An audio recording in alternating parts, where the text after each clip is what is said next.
Hey everybody, how you doing? It is Kelly Cook with Everything Phoenix, and we are ready to rock and roll with another Thursday episode here of what's going on with the Phoenix housing market. How does the world turn?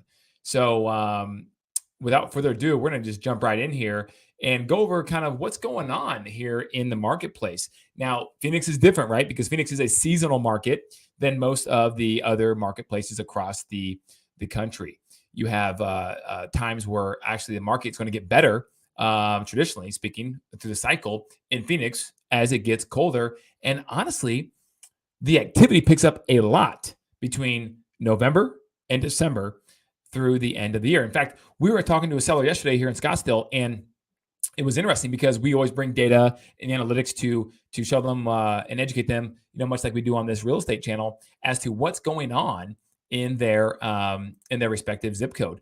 And so, in doing so, we brought a chart from the Crawford report that shows actually pending listings in their specific zip code actually increase and have for the last 5 years straight. Okay, 5 years straight in November and December. So you had pending listings that were selling, obviously in the zip code, through August, September, October, and they kind of went down a little bit, got lower and lower and lower. And then what's interesting is when you get November and December, when everyone thinks that no one's buying a house, they actually increase. And more homes went under contract the last 5 years in a row in November and December than in October and September. So that's interesting. But it doesn't surprise me because overall in the general Phoenix market, you start seeing properties starting to, or activity starting to decline in terms of accepted contracts and closings, but not in all parts of the valley. The reason why is because snowbirds typically are attracted to different parts of the valley. One location is Scottsdale, of course. You have Paradise Valley, Fountain Hills, Cave Creek. That northeast section of the valley is definitely more of a snowbird type destination for the Phoenix area as opposed to other areas throughout the valley. So that being said, if you have a property that's in one of those destination areas, those cities, those suburbs that I just mentioned, it may be actually interesting thought to potentially look to sell your house because you're going to have a lot less competition. Number one, okay, a lot less competition because everyone considers putting their house on the market come January, second week of January, third week of January. And then it takes actually several weeks when you look at the natural cycle of this for the demand to actually catch up to that increased supply in a somewhat normal market cycle, right? So the demand actually increases and catches up sometime in February typically. And that all being said, you have the situation where you have a small window of time as a seller where you have less competition and yet you have buyers out there looking. Even if the showings or the actual pending listings aren't as strong as you would hope, you still have a lot of activity. In fact, that week after Christmas, we're going to do a whole segment on that here coming up. But the week after Christmas is huge. So that being said, you people think to wait till January. Don't do it. Okay, that's my seasonal update here for anyone looking to get educated on what's going on here in the Phoenix market as we enter the holidays.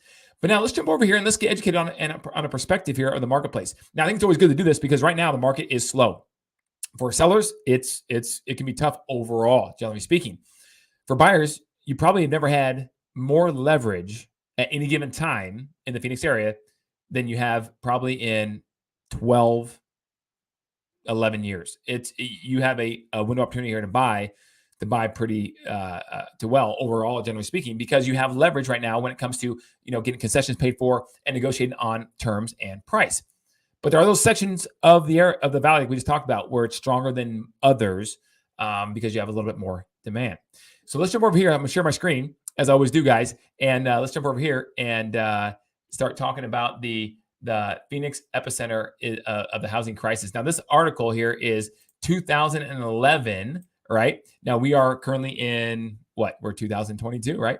And this is interesting because it talks about in Phoenix here, the epicenter of the housing crisis, which we all know was arguably the worst part of the housing crisis back then. You have other places too as well, like Vegas and Florida. But that being said, you have at Phoenix that was taking the cake, so to speak. So you have Phoenix here as the epicenter of the housing crisis in 2011. Now, what's interesting here is there was also another housing crisis going back recently, somewhat recently in Phoenix, which is the savings and loan crisis in the late 1980s, early 1990s. And this article, as a perspective, it's interesting. If I jump back here to the New York Times, let's go back even further. Okay. Here's the article. Look at the date on this thing. February 1st, 1990. The U.S. seizes Arizona's biggest savings institution.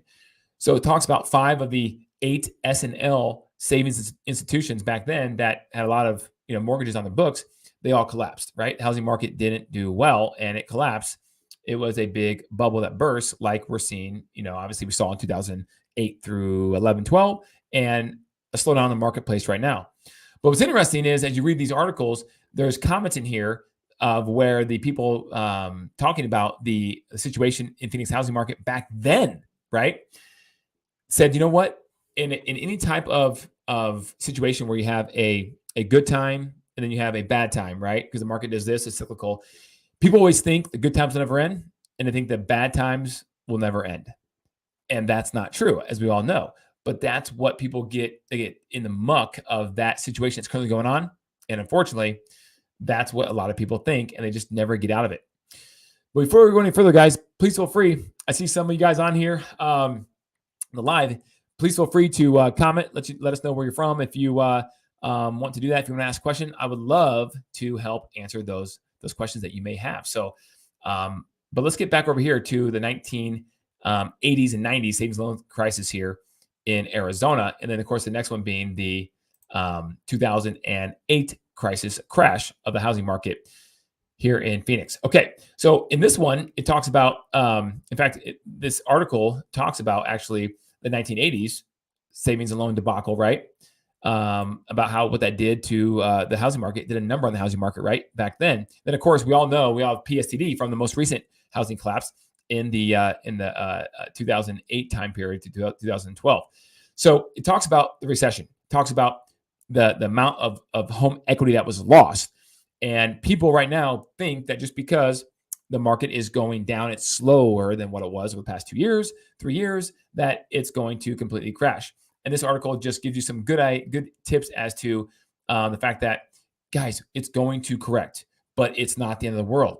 If you have a good deal that you do need to buy and it makes sense for your budget, et cetera, it's something to still consider because people's memories are very, very short term. That's the point of this article. Okay. So it talks about that. It's a good article to read.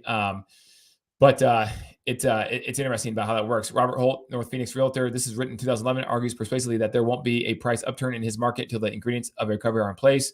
Obviously, that makes sense. Obviously, you need jobs. You need influx of population. These are all things that Phoenix does have, which is great. So you come back up here and you can read this article. It may take years for the housing to bloom again in the desert, right? It's all fear. Now, that was true, but for how long? No one knows. This is 2011. Guys, this housing market crashed in 2008. In fact, we saw it at the end of 2006 in Phoenix, to be honest with you. It wasn't until, obviously, the big boys on Wall Street collapsed finally in 2008 that it got, really, really bad. But this is 2011, guys, and it talks about it may be a long time to get out of this housing rut. And truth be told, 2012, it started coming out of it. So, and then it was a bull market here in Phoenix all the way up until about, COVID hit, and then it bounced back up. And then right now we're having a slowdown of our market. But if we jump over here, let's do a quick update here, okay? Let's jump into the market. Now, this is from the Cromford Report, guys. As you know, we are big believers in the Cromford Report. And this graph right here is a good one because it talks about price changes. So this is interesting because when you start to have price changes and price drops of listings, it's a good indicator of where the market is heading because sellers want to sell. And when they start dropping the price, obviously you kind of have an idea of where the market may be heading. So we know the market's slowing down. But what's interesting, for the week of October 30th, there were 3,400 listings out there, okay, with price cuts. Now it's down from the height of early October where they had 4,400 that had price cuts. That's interesting. See, it kind of dipped here. It got worse in the summertime because obviously people are on vacation. School's not out. School comes back in and it gets a little better right through here. But as rates continue to increase, obviously the price cuts continue to increase as well, or increase, excuse me, through October, and then of course back down through the end of October here. So what's interesting is you have less inventory come on the market. Okay, we also have less of those sellers doing price cuts. So either A, they're waiting to get to the time period of hope, which is the new year, right? There's always hope, whether the fundamentals are changed or not, or better or worse. There's still hope because in Arizona, in Phoenix, you have a lot of things going on with population influx, visitors, snowbirds, a lot of great activities that attract population from all across the U.S. You have the golf tournament, you have the Super Bowl this year, you have spring training. So with hope, people might hold out for a longer period of time if they don't truly have to sell by a certain period of time. Okay, so this price reduction is always a good chart to follow. Now, if you go to days inventory, this is interesting too, because if you exclude any properties that are actually under contract, then you have this effect right here. Okay, so days inventory, they increase, and this is pretty normal as we get towards the end of the year. Now, we haven't got through the last quarter here, right? The next 3 months or so when they're going to report this data again, but you have an active count that is increasing of inventory, but not increasing a ton. If you look back here, look at the inventory levels back in 2011 when we were trying to get out of the housing bubble that had burst, a lot higher. This is what is saving our bacon. There are a lot of people right now, guys, with mortgage rates that are fixed at 3%, 4%, 4.5%, that don't really have to sell. They would like to, but don't have to. And so they're going to hold put. And when doing so, it keeps a lot more inventory from coming onto the market. And they have equity, guys. That's another very important thing. If they want to sell because they really have to, let's say, they can do so and not have any problem because they have a ton of equity in their property over the last 2 to 3 years that have built up if they purchased before then. So they can sell with equity. They're not in an issue or a problem with foreclosure at this point. But they're just going to hold tight because the job market is still good for the most part. People are still having enough income to pay for their monthly mortgage payment that is fixed on a low rate. And so they're living the good life, right? So this is what's saving our bacon right now. And it's going to continue to probably stay fairly low of inventory through the end of this year. Then we'll see what happens. We always have a natural spike the first of the year. You can see it right here. Here's January 2014. There's a spike. You can always see it basically if you go through all these years. For the most part, you're always going to have a spike in inventory. Here's February and January right here, right? There's a spike there in 2016. There's a spike here in 2016 and so on and so forth, right? In January and February. But demand typically comes up to meet it, and then it starts to decrease as properties come off the market much faster. So that's interesting to watch. And then you have active listing weekly counts here compared to year over year. So you can see different years, guys. And 2022 is the year we're in right now, and we have a lot more activity going on with active listings. So we typically have more listings that come on the market early in the year, as we talked about, and towards the end of the year, it starts to go down, like in 2019, 2018, and then of course 2021, it all decreased towards the end of the year. We're starting to see that turn right here, I think, a little bit here as well, guys. So then again, that's going to keep our prices from falling too much, I think, because again, there won't be a flood of inventory hitting the market where people are just throwing their houses out there for sale and just slashing prices because they have to sell. They have equity this time around. The economy is still good from a job standpoint, especially Arizona's local economy is really good with all the job manufacturers, chip plants, healthcare sector that is coming to Phoenix and continuing to do so. Excuse me. A lot of high paying jobs. So again, guys, I don't see a scenario through the end of the year in which prices fall off the table and it just becomes this bloodbath. It's just not going to happen. That's my prediction. But active days on market are going up. It is taking longer to sell a house. Values overall are decreasing, guys. Make no mistake about it. We're about a 6% or so off the high we were in May 13th of this year. And so they are coming down. Now, the thing that's crazy about it is it allows, we had 21% appreciation from January through May of this year. So to come off 6%, you're still net 15, 14 point something right now. So you're still sitting pretty just in 2022 appreciation alone. So there you go. Abby, she's checking in here. What's up, Abby? How you doing? She made a little question here, a little comment. Snowbird season, Super Bowl season, that equals hope, guys. That equals hope for sellers. And for a buyer, you really don't want that. Now, just hope alone, is that a strategy? Are they going to be able to do whatever they want to do and sell the house, whatever they want to sell it for, with just hope alone? No. Market conditions will still prevail, but it will keep people who have equity from potentially just slashing their prices and selling their house on a fire sale. That's what will most likely happen, right? So thank you, Abby, for that comment. And we're going to keep moving along here, guys. We're going to talk about the Crawford report here. We did that. We're going to go to the Phoenix Business Journal, and we're going to, I have a couple things that I always like to talk about in here because this is the forefront of what's going on in Phoenix. This is interesting, guys. More of the same. We talked about last week or two, Open Door slashed their workforce 18%. Well, check this out. Redfin just laid off 13% of its staff, and they just punted on their iBuying program. So they're done. Zillow left that market earlier this year, cut their losses after being about, I think it was about $700 million in the red on that deal alone. And now Redfin's doing the same. So this goes on to talk about this. Again, it's a real estate tech company because they all are trying to be tech companies because that's what gives the highest valuation on Wall Street right now. But they're laying off 13%, which is about 862 employees of its staff. And this goes on to talk about that obviously they're not doing so great right now because the real estate market is not doing so great. The biggest thing, guys, that keeps these companies going is transaction count. And that's what we're missing right now, okay? We need transaction count. And unfortunately, there's not that going on because of rates. That's the number one thing, all right? So Redfin already faced a major round of layoffs earlier this year, and now, of course, they did another one as well. It talks about they're shuttering the home flipping business, the iBuyer business.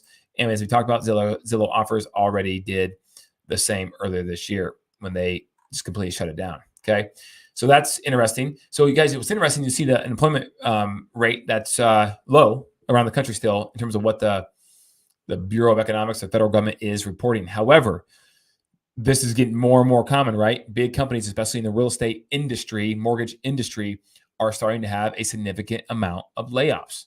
So we'll see how this all pans out. But I think it's a tall tale sign that the economy is starting to slow down. So what will the Fed do about it come early part of next year? That's the interesting part, remain to be seen. Okay, guys, I want to cover one more article here that I thought was interesting. Phoenix Metro home building permits drop as mortgage rates increase. Well, we all saw that coming, right? So it talks about the home building industry taking a strong hit. Now, permits are down 14% year over year. Okay. And last year they were down too. What was it last year? There was 18% growth in the 2020 and then 9% growth in the 2021. So this is a common theme here, guys. Now, that is a tall tale sign of where the market's going. Why? Because builders obviously are spending a lot of money on acquiring land and building homes that they want to and need to sell. A lot of these are publicly traded companies. They have to perform for their stock and shareholders. So, the interesting thing is you still have Land Sea Homes Corporation. They're still building some homes. They talk about a subdivision out in Pinal County. They are still moving forward with. And guys, a lot of builders are still moving forward with their properties because they understand, I think, that this is probably a short-lived situation with super high rates. Also, when you have a lot of debt tied up in land, sometimes you can't service that debt. You have to move forward, even though the economic conditions may not be ripe, because you have to do something with that money that's tied up in the land. You have to do something to start to obviously get that money back and hopefully make a profit.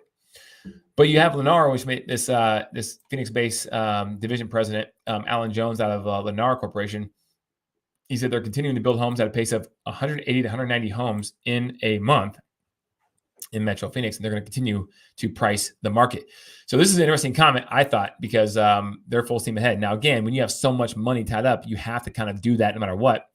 But I do believe this is a big tall tale sign of builders believing that these rates are going to probably come back down sometimes, because you're looking at these subdivisions being built out and these homes being built out. The build time takes a long time. So they're going to keep doing it and muddling through this process. So let's chat about that really quick too, guys. Okay. Why would builders, okay, well, let me rephrase this. If you're under contract, we talked about this a little bit in one of our other videos, but if you're under contract right now, what we're seeing is these builders starting to renegotiate prices for buyers under contract. So we have a client, for example, who's under contract right now. He's been under contract for probably about 9 months. Home still is not done. In fact, they're still about 5 months out. So that being said, they're starting to advertise the home for a price that's less than what the contract is that my client is under, waiting for this house to be done. That's a problem. My client knows he could cancel even if they kept his earnest deposit, which that would be bad business. So I think they'd probably release if we wanted to. He could then rebuy at a price far less than the $10,000 that he would actually owe on the property, or lose if he just walked away from the current contract. So that being said, it's smart business really for a builder to say, you know what, we're going to reevaluate our pricing as we get closer to C of O, certificate of occupancy. So what they're saying they're going to do is when we're 30 to 60 days from closing or from being done, right? So you can move in, we will renegotiate the price at market-based pricing at that time. Interesting, right? So that's smart though, because if they don't, he would just walk away, irrespective of the earnest deposit, and buy back into the market at a lower value, right? So that's what you're starting to see builders do, guys. They're going to continue to be full steam ahead on their projects because they really don't have a choice, and they're going to price the market accordingly. And the strong will survive, right? If you're a small builder, this could be tough. If you are leveraged a lot on the acquisition of your project, you could be in trouble if these high rates sit around for a while. So it'll be interesting to see what happens. Okay. Now, last but not least, what we're looking at possibly doing for the next video is having a commentary on whoever gets elected in Arizona, because you guys are probably aware that there's a tight governor race, there's a tight Senate race here in Arizona. Whoever gets elected on those two positions, we'll see if we can't maybe do a little bit of a deep dive on what that may mean for the Phoenix housing market, specifically and economy, based on their policies. So stay tuned for that, because as you know, election day is over for the midterms. But in Arizona, yeah, we don't count votes that well, unfortunately. So we're going for another, they said potentially a week or two before we'll have clear-cut results on who actually won. So stay tuned for that, because I think that matters with some of these, with some of the policies, as well as the propositions that may pass on the ballot here, and how that could affect potentially the economy and the housing market moving forward. So, guys, thank you very much for joining. This was a quick one today, but we want to get through it and be quick hitting. We want to just not ramble on for no reason. We want you guys to find value in what we bring to the YouTube lives, so you get an update on where the market is heading, and what you could do to position yourself the best when it comes to buying, selling, or investing in the Phoenix housing market, guys. Thank you very much for your time, and we'll see you on our next video. Make it a fantastic day, guys. And don't forget to call at 480-660-5974 if you have any questions, or you can always email us at info@cookandassociatesaz.com. That's info@cookandassociatesaz.com. And check us out on Instagram or TikTok at Kelly Cook Homes or Everything Phoenix. Take care, guys.